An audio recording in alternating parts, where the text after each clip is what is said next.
Apakah Anda pernah bertanya-tanya dalam hati, apa yang sebenarnya terjadi pada kelenjar prostat ketika pria berusia 40-an tahun melakukan pelepasan sendiri secara rutin? Baiklah, saya akan langsung sampaikan jawabannya di awal. Aktivitas seksual yang teratur, termasuk masturbasi dengan frekuensi yang tepat, justru baik untuk kesehatan prostat Anda. Untuk pria usia 40-an, 3,4 kali seminggu, usia 50-an, 2,3 kali seminggu, dan untuk sahabat lansia di atas 60 tahun, cukup 1 kali seminggu. Kenapa begitu? Nah, itulah yang akan kita bahas tuntas hari ini. Assalamualaikum sahabat lansia sekalian. Perkenalkan, saya Dr. Rendra Mahayuda. Sudah lebih dari 35 tahun saya berkecimpung di dunia medis, dan percayalah, saya sudah mendengar ribuan cerita dari pasien-pasien pria yang datang ke klinik saya di Jakarta. Banyak dari mereka datang dengan wajah tertunduk, suara pelan, malu untuk membicarakan masalah yang sebenarnya sangat wajar dialami oleh kaum pria. Hari ini, kita akan membahas topik yang sering dianggap tabu, tapi sangat penting untuk kesehatan Anda. Jangan sampai rasa malu membuat Anda mengabaikan kesehatan prostat sendiri. Karena di akhir video ini, Anda akan paham kenapa banyak pria lanjut usia mengalami masalah buang air kecil dan bagaimana cara sederhana untuk mencegahnya. Sebelum kita lanjut lebih dalam, saya mau Anda paham satu hal. Kelenjar prostat itu sebesar buah kenari, terletak di bawah kandung kemih. Fungsinya adalah menghasilkan cairan yang memberi nutrisi pada sperma. Ukurannya memang kecil, tapi perannya sangat besar untuk kesehatan seksual dan kenyamanan Anda saat buang air kecil. Kalau tidak dirawat dengan baik, prostat bisa mengalami kongesti, peradangan, atau yang paling sering, pembesaran prostat secara bertahap. Nah, banyak sahabat lansia yang bertanya kepada saya, "Dok, kok saya masih merasakan hasrat itu ya? Padahal kan katanya masturbasi setiap hari itu berbahaya." Pertanyaan yang sangat bagus, dan jawabannya sederhana. Hasrat itu alami dan biologis, bukan hanya psikologis. Tubuh Anda tidak melawan Anda. Yang jadi masalah adalah ketika kita secara tidak sadar mengganggu keseimbangan tubuh kita sendiri. Mari kita kupas tuntas dengan pendekatan ilmiah, bukan berdasarkan gosip atau asumsi. Saya akan jelaskan 3 mekanisme biologis utama yang terjadi di tubuh Anda ketika melakukan ejakulasi secara teratur. Perhatikan baik-baik, terutama mekanisme ketiga, karena disitulah letak kunci yang sering diabaikan. Mekanisme pertama, hormon dan DHT. Setiap kali pria ejakulasi, ada hormon yang disebut DHT atau dihidrotestosteron yang turun sementara. DHT ini penting untuk menjaga karakteristik maskulin jenggot, suara berat, bahkan kekuatan otot. Tapi masalahnya, kadar DHT yang terlalu tinggi justru berhubungan dengan pembesaran prostat. Jadi, dengan ejakulasi, Anda memberikan istirahat hormonal bagi prostat. Ini bagus. Namun, kalau terlalu sering, apalagi untuk pria yang sudah mendekati atau melewati usia 50 tahun, perubahan hormonal yang terus-menerus bisa membuat sistem endokrin Anda bingung. Ibaratnya seperti menyetir mobil sambil menggeber gas dan rem bergantian. Ritme alami tubuh jadi kacau, dan produksi testosteron pun terpengaruh. Kalau keseimbangan testosteron di usia 40, dan 50, terganggu, Anda akan merasakan kelelahan, mood yang kurang stabil, dan pemulihan tubuh yang lebih lambat. Tidak ideal, bukan? Mekanisme kedua, aktivitas otot panggul. Setiap kali orgasme, ada otot-otot kecil di sekitar prostat, panggul, dan perut bagian bawah yang berkontraksi. Kita bahkan tidak menyadarinya. Kontraksi ini melancarkan aliran darah, membersihkan limbah metabolik, dan memberikan nutrisi ke jaringan. Seperti pijatan mini untuk organ dalam Anda. Tapi, kalau otot-otot itu tidak diberi waktu untuk pulih dan terus dipaksa bekerja, lama-kelamaan bisa menjadi tegang dan lelah. Akibatnya, kontrol kandung kemih Anda berkurang. Anda akan merasakan urgensi yang mengganggu perasaan ingin buang air kecil yang tiba-tiba padahal kandung kemih belum penuh. Pasti Anda pernah kan, sedang di tengah acara keluarga atau rapat RT, tiba-tiba harus cari toilet dengan terburu-buru. Nah, itu salah satu tandanya. Mekanisme ketiga, dan ini yang paling sering tidak diketahui, sistem imun tersembunyi di prostat. Kebanyakan orang tidak tahu bahwa prostat punya aktivitas imun sendiri, seperti filter mini untuk area bawah tubuh Anda. Saat ejakulasi, limbah biologis seperti sel-sel mati, protein berlebih, dan sisa-sisa metabolisme dikeluarkan. Ini membantu mengurangi peradangan. Tapi kalau tubuh tidak punya waktu yang cukup untuk membersihkan dan memulihkan diri di antara setiap sesi, sinyal imun bisa jadi kacau. Hasilnya adalah iritasi tingkat rendah. Anda mungkin merasakan tekanan atau rasa berat yang tumpul di perut bagian bawah. Tidak ada penyebab yang jelas, tidak ada diagnosis yang sempurna, tapi rasa tidak nyaman itu ada. Saya sudah melihat kondisi ini berkali-kali dalam praktik saya. Ini bukan dari buku teks, tapi dari pengalaman nyata bersama pasien-pasien saya. Izinkan saya ceritakan tentang Pak Joko. Beliau sekarang berusia 62 tahun. Dulu bekerja sebagai sopir truk yang sering antar barang dari Jakarta ke Surabaya. Pria yang tangguh, sehat, dan kuat. Tapi beberapa tahun lalu, dia datang ke klinik saya dengan keluhan harus bolak-balik ke kamar mandi setiap malam dan ada rasa tidak nyaman di perut bawah. Rasanya seperti kandung kemih, tidak pernah benar-benar kosong. Setelah saya tanya lebih dalam, ternyata sejak usianya menginjak 55 tahun, Pak Joko sama sekali berhenti melakukan aktivitas seksual, termasuk masturbasi. Dia berpikir, itu kan urusan anak muda. Saya sudah tua, malu kalau masih begituan.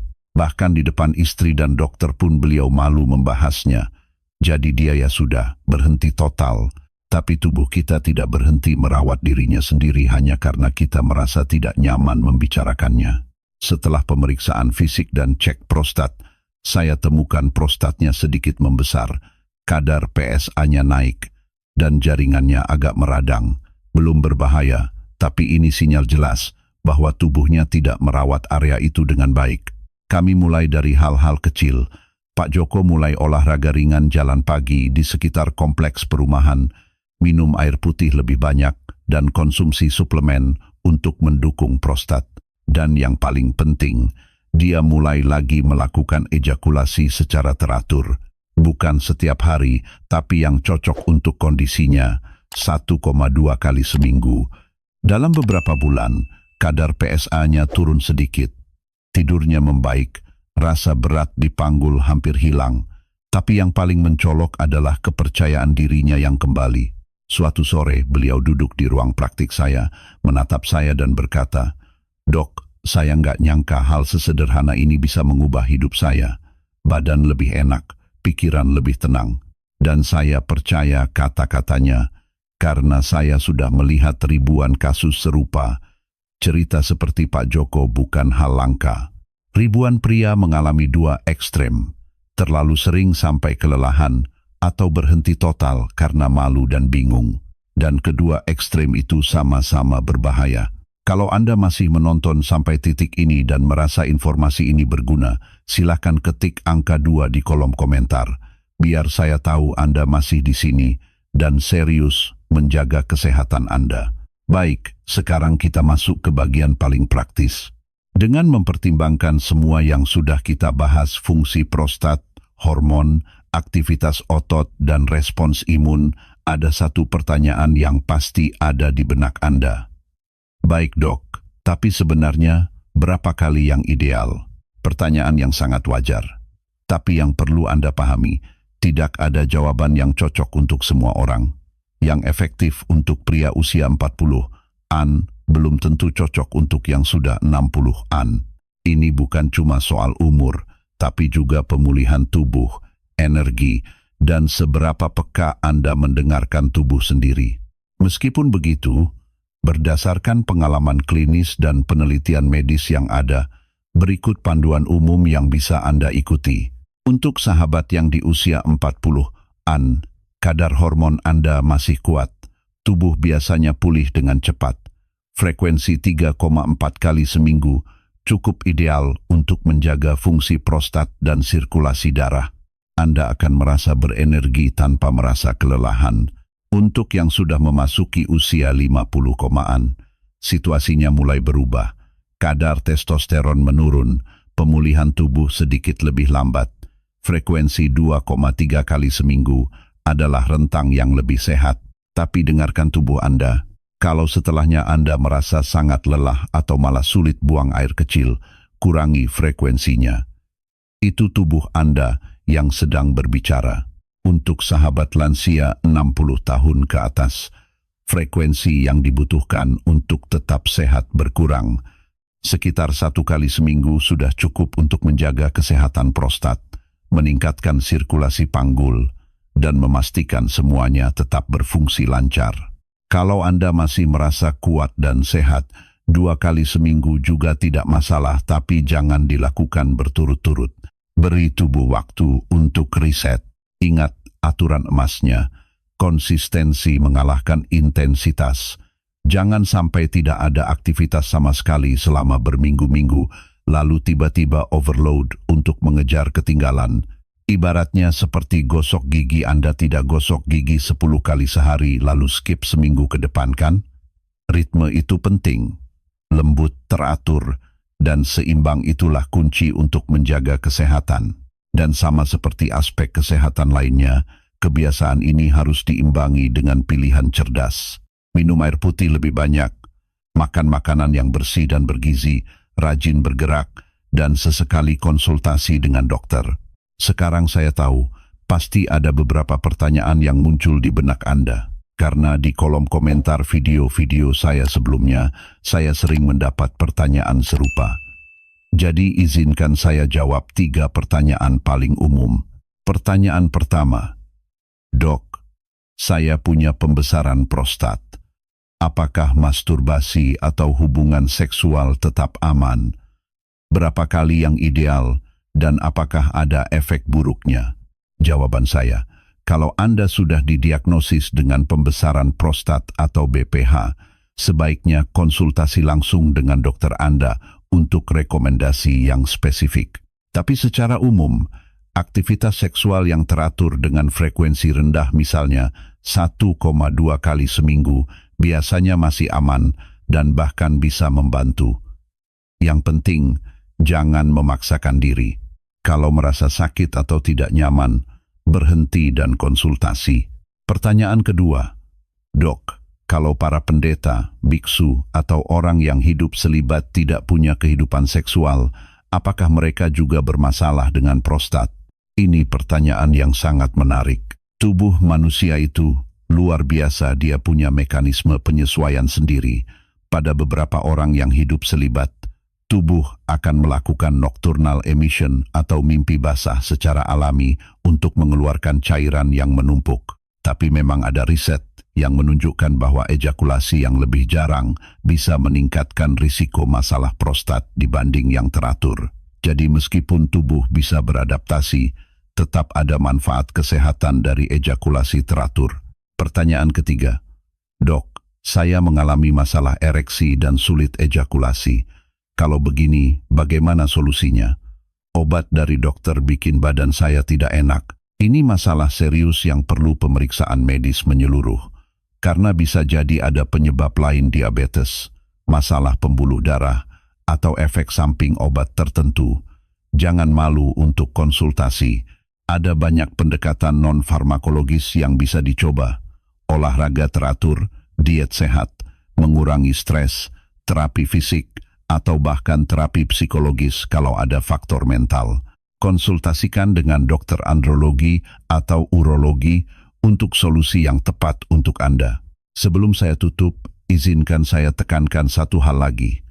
Alasan terbesar kenapa banyak pria lanjut usia mengalami masalah prostat bukanlah karena faktor fisik, tapi faktor psikologis, keheningan. Banyak sahabat lansia yang menganggap masturbasi itu memalukan. Mereka menginternalisasi bahwa kesenangan atau perawatan dasar untuk bagian tubuh itu adalah hal yang salah. Dan karena kepercayaan itu, mereka berhenti total. Mereka merasa terputus, merasa aneh, tapi tidak tahu kenapa, dan mereka tidak pernah mau membicarakannya. Di klinik saya sudah bertemu dengan begitu banyak pria yang punya informasi, tapi tidak punya keberanian untuk bertindak. Mereka tahu ada yang salah, tapi tidak mau bertanya. Mereka pikir, itu urusan orang muda. Tapi ketika mereka paham bahwa ini adalah perawatan rutin, seperti stretching punggung atau pakai benang gigi, mindset mereka berubah, dan kesehatan mereka pun ikut membaik. Jadi yang harus Anda ingat dari episode hari ini, kesadaran adalah bentuk perawatan pertama. Ini bukan soal mengejar masa muda. Ini tentang mendengarkan tubuh Anda, menjaga konsistensi, dan tidak membiarkan rasa malu atau keheningan menguasai kesejahteraan Anda. Anda tidak terlalu tua. Anda tidak aneh. Anda manusia. Dan tubuh Anda masih layak mendapat perhatian Anda. Terima kasih sudah menemani saya sampai akhir. Saya tahu Anda serius soal kesehatan Anda, jadi saya minta tolong, tinggalkan komentar, sebutkan usia Anda, dan apa kekhawatiran terbesar Anda tentang kesehatan pria. Dan kalau percakapan hari ini terasa relevan, subscribe channel ini. Kami akan terus membahas topik-topik yang kebanyakan orang hindari, tapi dengan pendekatan yang jelas, ilmiah, dan penuh hormat.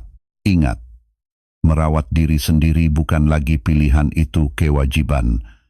Sampai jumpa di video berikutnya, sahabat lansia. Tetap membumi, tetap sadar, dan tetap jaga kesehatan Anda. Wassalamualaikum warahmatullahi wabarakatuh.